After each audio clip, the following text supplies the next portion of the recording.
fine project, the Highland Park River Greenway. This is the public workshop presentation. Thank you very much for being here. I just very quickly before we started, I wanted to recognize our River Trail Steering Committee. Mike Rosenberg from the Environmental Commission is here. Hi, Mike. Thank you. Will from Holper from the Zoning Board. I don't think he's here. Okay. He's in Germany. He's in Germany. And Sean Meehan from the Safe Walking and Cycling Committee. Many thanks to them. This started, decades ago. This has been an idea from the borough for a very, very long time. It's a major infrastructure project. And finally, we got some support from the state about 2 years ago with a $250,000 grant for technical assistance and to conduct a feasibility study. This is the fruit of that study. So this is the first step. Nothing is imminent, but we want to make sure that the community and the borough are walking hand in hand with this, as well as other stakeholders. We're going to be dealing obviously with the county at times, with the state at other times. And before I turn it over to Terry Hovera, I want to thank Terry Hovera, our business administrator, for the hard work that she's going to do. Not only here, but we give Terry a hand for a while. And Emma Von Thun in the back, our assistant to the borough administrator, who also handles much of what you see. So thank you very much, and I'm going to hand it off to Terry. Good evening, everybody. Oh, Mayor, before I... The Mayor's here wearing her Santa hat. Do you want to say something else? Happy holidays. Wow, this is a packed room. It's good to see you all. And we're excited about the Greenway trails as well. So we're looking forward to making this happen with all of you and forward listening to your comments, questions, concerns. So happy holidays. I have 4 more events, so I'm doing the rounds. So I'm out of here to the next one and then the next one. Thank you all and hope everything goes well. Thanks. Thanks, Tara. And most importantly, thanks, Tara. She and Emma have been really on this. Thank you, Mayor. And I won't take up too much time because I know everybody wants to hear the results of the study and kind of where we're headed with the concept plan. But again, Terry Hovera, and the borough administrator, also our redevelopment director. Some of you may have gotten a letter we sent out to let you know that was from me. So I really appreciate you coming out and your interest in the project. Just really quick, just to give you a sense of what the format for tonight is. ETM Associates and their colleague from Manterra will give an overview of the work that they've done to date. I'll introduce them in a minute. And then what we're hoping to do is have more conversation at the tables in the back. We've broken it up into kind of different sections of the trail, but we don't have to be that strict about how we talk about things. We want to hear from you, what your questions are, your concerns are, and we're going to be taking a lot of notes, and that's going to be feedback as we go into the next phases of design and thought about how we can move a project like this forward. As Council President Hirsch mentioned, this has been an idea percolating for a while. There was even a feasibility study done, I think, in the 90s to explore this concept. And so it's so exciting to finally get to this level of detail, and yet there's still, as you will hear, a lot to do, but I think at least it'll give you a good idea of kind of what the possibilities are here. So again, we're going to do this presentation, break out into the back and do a little more dialogue. Myself, the folks from ETM and our steering committee will be there to answer questions to the best of our ability and certainly hear what your thoughts and concerns are, and hopefully leave you here feeling really excited. So with that, I'd like to introduce Tim Marshall from ETM Associates. They're a local firm to Highland Park that was established. We did a competitive process where we got multiple respondents to do this project with us, and we're really excited about what they put together, and especially they have some knowledge and history of Highland Park and this effort. So it was great to work with them, and we have also Dave Sittler will be giving the blow by blow through the presentation, kind of where we are. So with that, I'm going to hand it over to you, Tim. Good evening, everybody. Can you hear me all right? No, it could be a little louder, actually. Louder. I can turn it. I can turn it up. As Terry said, I'm Tim Marshall, I'm principal of ETM Associates, and Dave Sittler is here, leads our design work, and also joining us tonight, there we go, is from Mantera, John from Mantera Design, who's providing our engineering services for this particular project. We're really pleased to be here. We're excited about it. We are a local firm. We've been in Highland Park for 25 years now, and I was a resident here, or lived here down the street from John Webster for 30 years. This project's important to us, and we care about it. It's not just another project. I mean, this is really in our backyard kind of thing. We're really excited to be able to work on this project. I want to start out just by saying, Terry has said it, and I do want to thank Terry. She's really been terrific in handling all this stuff and scheduling things and setting up the meetings. She got the committee together, and the committee members have really been invaluable in providing input into this project. So,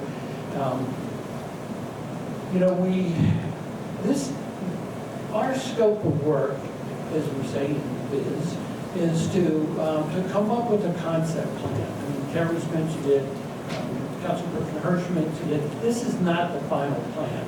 This is really just the beginning. And our goal, our charge was to put something together that could help act as a roadmap actually for moving forward, getting the approvals, getting the permitting, and sort of guide this thing, and I suppose at some point to act as some backup for funding proposals and everything else. So, I mean, we truly are at the beginning of this, and what we're looking for from you folks is some input. The good, the bad, the ugly, suggestions, critiques, what are we missing, and as the fact that it is a concept plan. Not everything is worked out yet.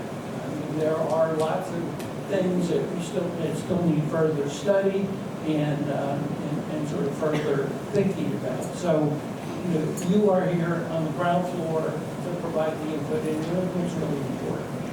It's going to help guide how we move this forward, and and what ultimately, I mean, our goal is really that this becomes a community asset that is used by different members of the community, and actually, even maybe a little more regional, but who knows, right now, we're just looking at this as just, as a community asset that really benefits, to everyone. Before starting ETM, I was a deputy administrator at Central Park for 15 years.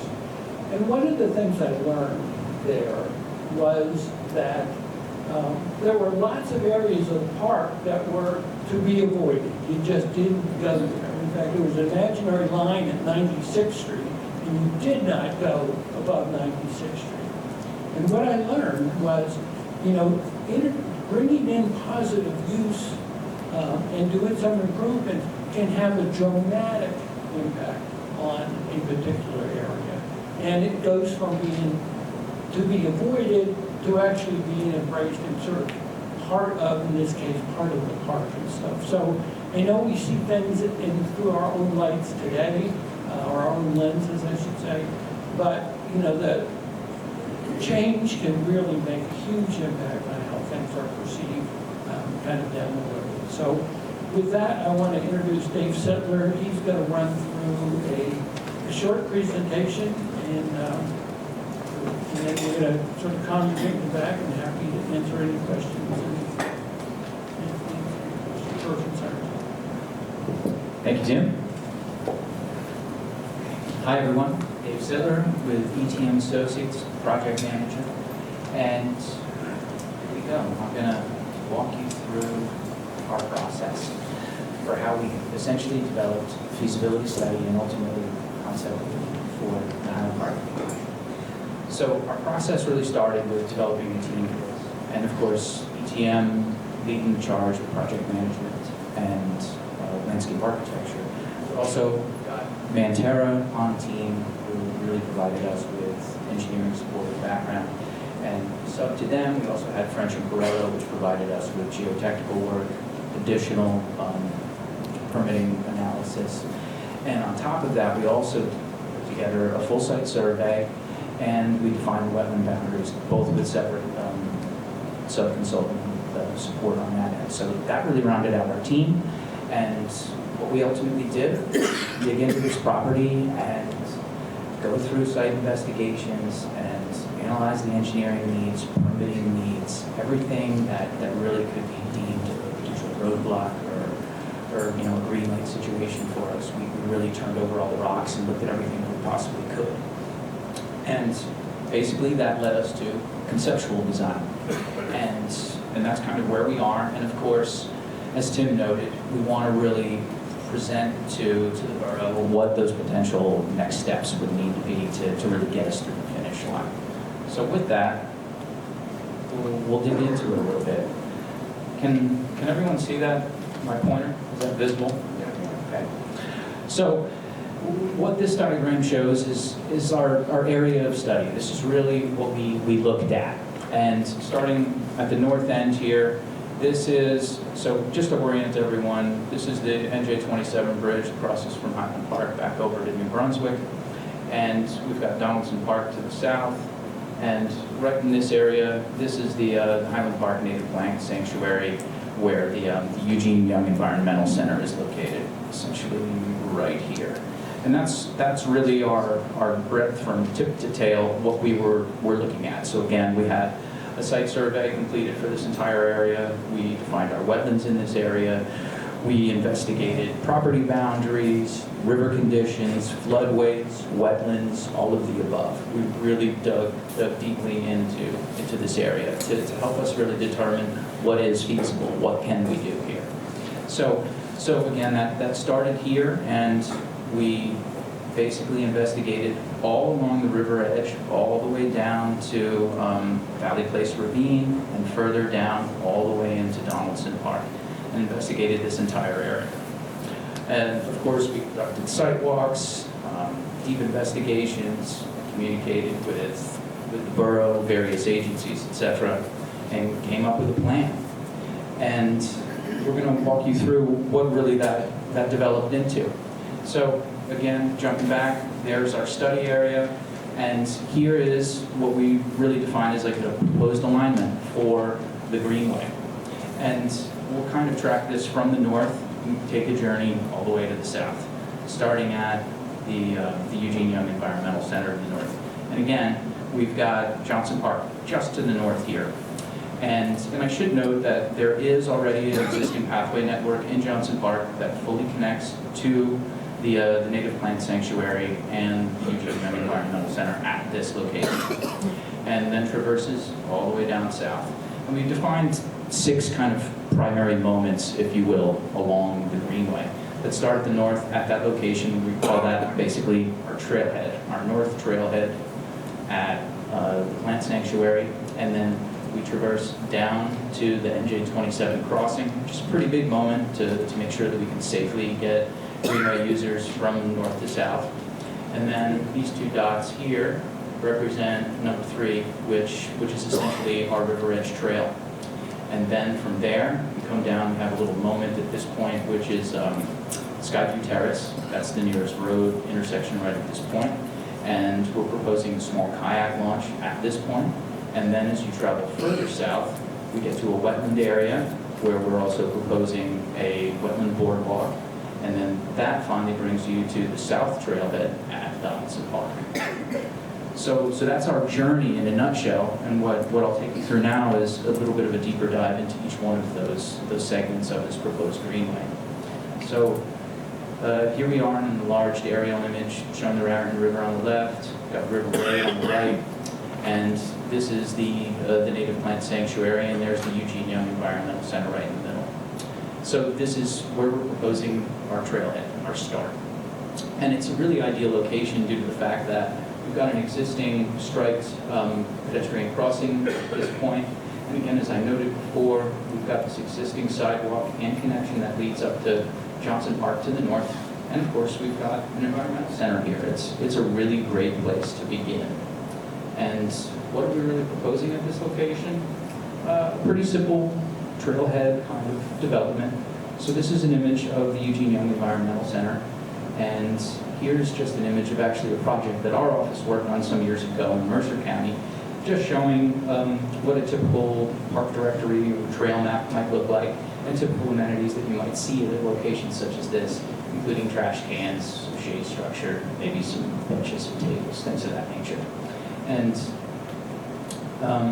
the trailhead at this location would really kind of capitalize on that. We would have indeed a site map, kind of like signage or kiosk of sorts that could really let people know where they are on their journey that they're about to take from either this north trailhead or the south one. Essentially, they would serve, kind of the same purpose. And I think one really great benefit of kind of identifying this as that location would be that it could further activate the environmental center and the Highland Park Native Plant Sanctuary. So from there, and again, I should note that that journey utilizes the existing sidewalk along River Road, bringing us south, and this building that you see in the bottom right corner, that's the Devonshire Arms apartment building right at the intersection of River Road and NJ27. So now that you're oriented there, this is also that same building. That's the Devonshire Arms apartment complex, and that path right there is where that journey ends from location 1. And what we're proposing at this location is an on-grade crossing over the street that is existing, and a ramp that brings you down into that existing kind of river edge access road as it's kind of currently used. And at this point, I should note that we explored a lot of options for this crossing. I mean, this is really a pretty tricky location in order to safely get across, and we looked at options to go under the bridge, which is indeed a possibility, however tricky, something that we definitely looked at. And then we had an option to come across, and at this point, we could make a decision on whether we wanted to opt for something like a ramp or a stairway. And we explored all those options, and in our report, we include them. But ultimately, as a group, including the borough, through much deliberation, we ultimately, chose this as the option, the preferred alignment for the Greenway path at this intersection. And so again, this is the existing crossing that's signalized and striped and currently used at this point to get pedestrians from north to south across the highway, or the roadway rather. And I'm just going to talk about these two images briefly. So this image here is taken right from this location on the south side of the bridge, and it's looking over into New Brunswick from the sidewalk. And that's right at that intersection. And basically, this magenta line here really represents a ramp right at this location. So this notion proposes sort of removing a small section of concrete wall and allowing visitors to, pedestrians to traverse down this hillside to the river edge, which is just, this image here is taken from this location at the bottom of the end of that image. This is an existing masonry wall along the wooded hill slope, and just to the left of that image there is the river edge. And again, this is a ramp leading from the upper area down to the bottom. And what that might look like is something like this. So again, to reorient, we've sort of rotated the image a little bit. The river's here. These are the Highland Cliffs homes that are kind of nearest to the edge. This is an existing fence line associated with Highland Cliffs. And all this dark green area is essentially the wooded slope. And here's that bump out that I mentioned previously on the slide here. Right there, that location is here. And what we're proposing is a linear ramp that takes you from that high elevation, approximately 25 feet elevation, all the way down to that existing lower area along the river edge to an elevation of approximately 5 feet. And this ramp pathway, most importantly, and the reason why this option really became like the front runner was simply because this is a fully ADA accessible moment, meaning that someone in a wheelchair device is capable of fully traversing all the way from top to bottom via ramps.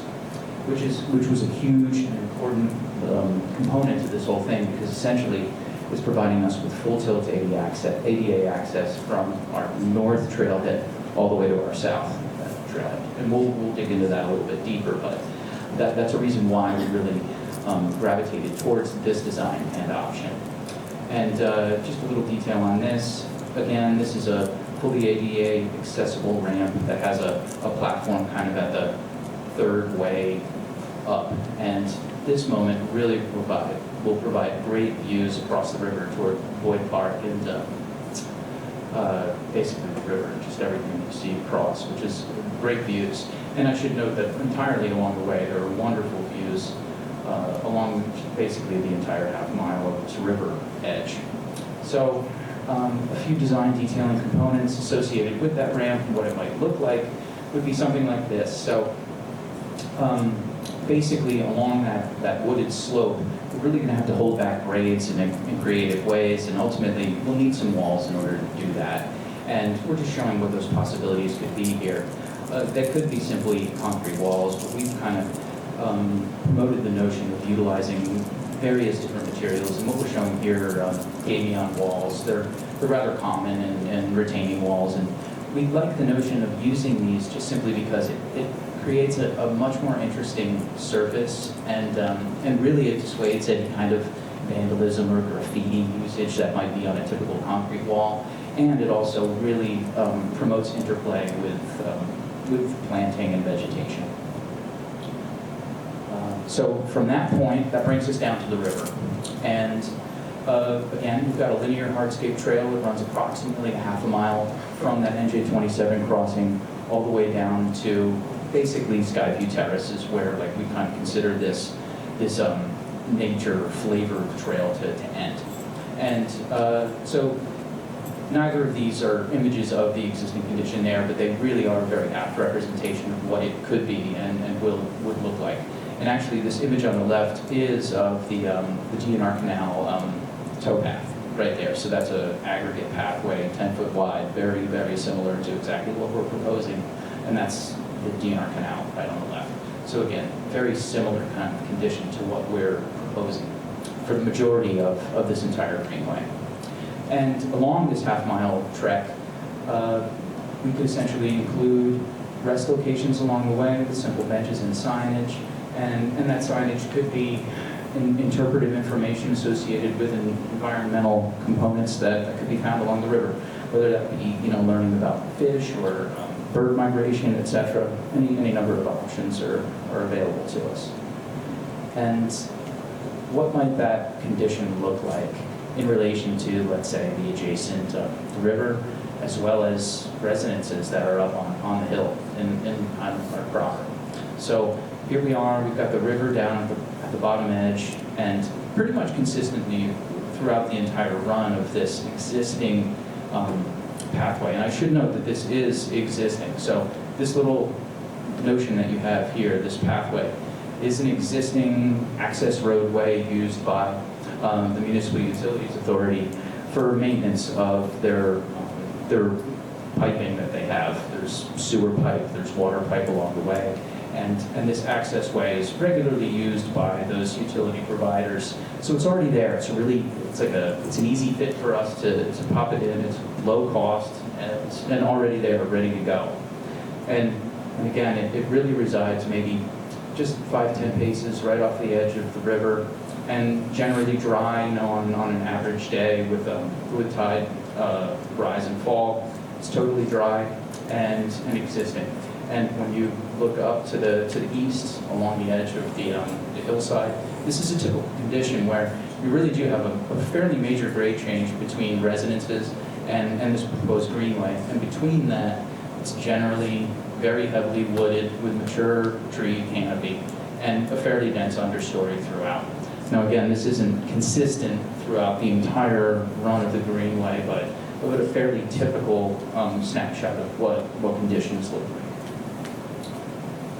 And then from there, we finally kind of get to the bottom, and this is Skyview Terrace right here, the roadway that ends. There's a gate at this point which the Municipal Utilities Authority utilizes to gain access to this on a regular basis.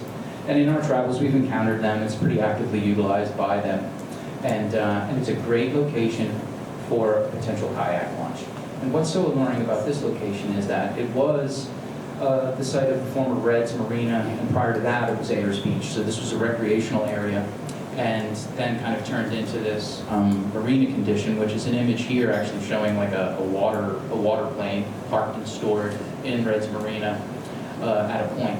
And there's like essentially a little protective coat remaining from that old infrastructure that was there. And it's just a really nice natural fit to put in a little protective kayak launch. And now, of course, we're aware of the fact that at Donaldson Park, just a stone's throw away, there's an existing kind of county use boat launch, but it's much larger in scale and really utilized like regionally for larger community, whereas we really envision this as kind of a borough-only sort of usage area where it's really like a locals kind of spot where you all can interact with the water in a way that perhaps you haven't up to this point. And it offers just a lot of opportunity. And I feel like interpretive signage at this location to interpret the history of Ayers Beach and Reds Marina is a really good opportunity for the community. So from that point, we continue further south. And let me just jump back here. So our pathway continues south. And again, this is like a little leg that can kind of provide access from Skyview Terrace. And then we continue on south. And this orange line, I should note, indicates like a hard surface pathway. And then when we come to the next spot, you'll note that we have this new blue line. And this indicates that this is an area where we would have a wetland boardwalk. So what's occurring here is that the grade gets a little bit lower, and we enter into a wetland zone in this area. So there's no trees in this large swath because it's fully a wetland area. It's filled with phragmites, and in between that area and the property line of the residential homes here is this nice wide swath of woodland.